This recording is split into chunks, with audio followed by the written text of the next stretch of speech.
sweet, innocent Sarah Foxwell ripped out from under her covers just 2 days before Christmas. This little girl was kidnapped from her bed in the middle of the night while wearing her pajamas.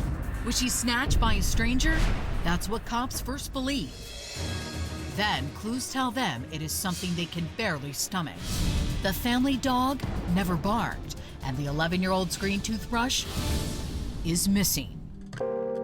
It shook us all to our core. It really did. Their worst fears are confirmed by Sarah's terrified little sister, Emma.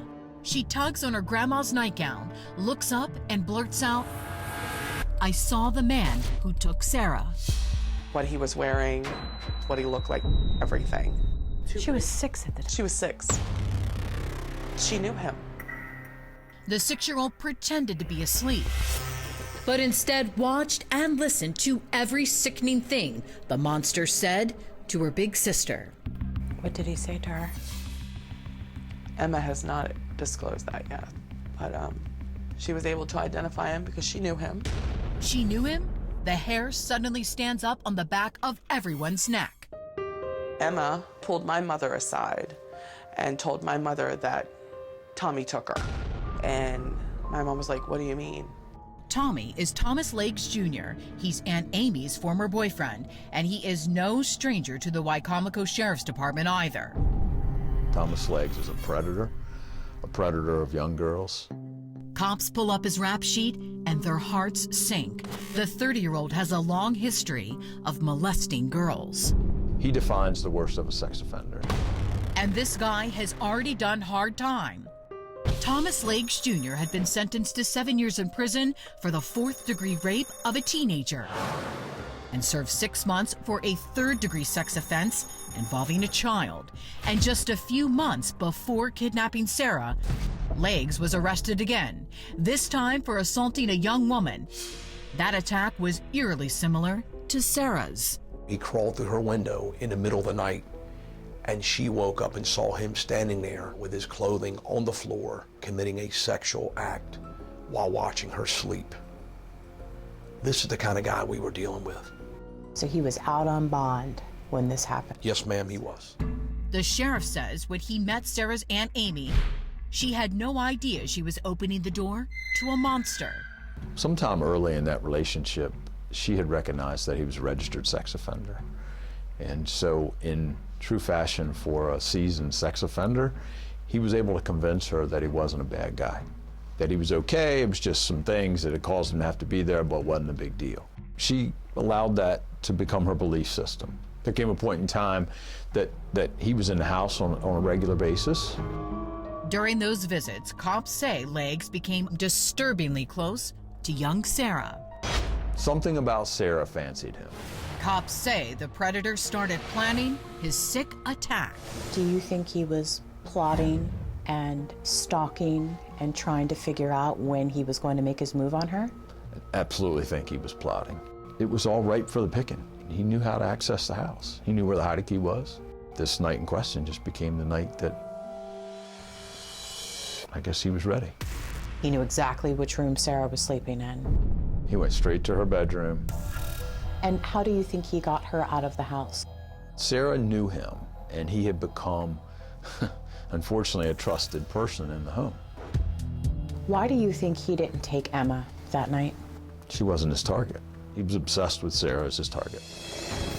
Frantic deputies tracked down Legs to the shed where he lived on his parents' property. When we searched his shed, it was full of pornographic magazines and pornographic videos. It just makes your skin crawl. There's no sign of Sarah, but based on her 6-year-old sister's positive ID, deputies haul Legs in for questioning. Do you think he was surprised? Not at all. He never showed any emotion.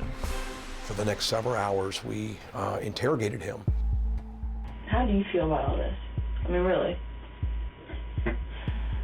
Indescribable. I mean, I'm being accused of, excuse me, let me rephrase that. Y'all haven't actually said I've done it. I'm being suspected of kidnapping an 11-year-old girl of my ex-girlfriend who knew I was a registered sex offender, with a 6-year-old girl saying that she supposedly saw me there. I'm pissed. I've been dealing with this for the last 10 years. Was he forthcoming? Not at all. Denial, denial, denial. What was your relationship with the girls? I mean, did they like you? Did you, I mean, we all seem they got along great.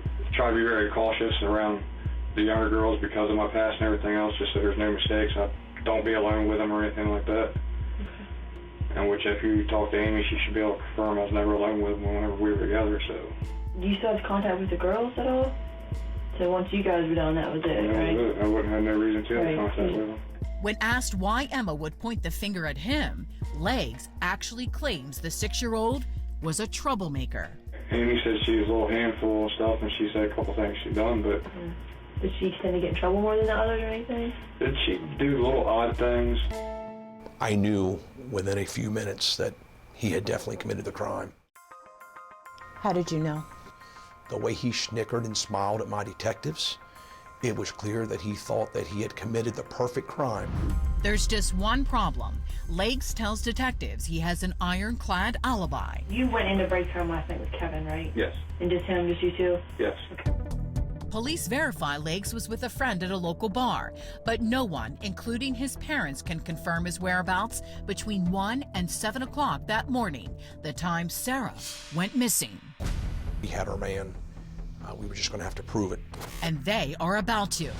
Proof was in Legs' gold pickup truck, right there on the floorboard. Sarah's green toothbrush. But where was Sarah? Everyone hung on to hope that we could save her life. Coming up, is Sarah still alive? Folks dropped everything to be a part of an attempt to locate this little girl. Cops vow to work straight through Christmas to bring her home for the holiday. And I said, I don't care how you bring her home, just bring her home. And if it wasn't for that little 6-year-old girl? She put us onto him so quickly. So quickly. He's the man I saw in our bedroom in the middle of the night. He's the man that kidnapped my sister.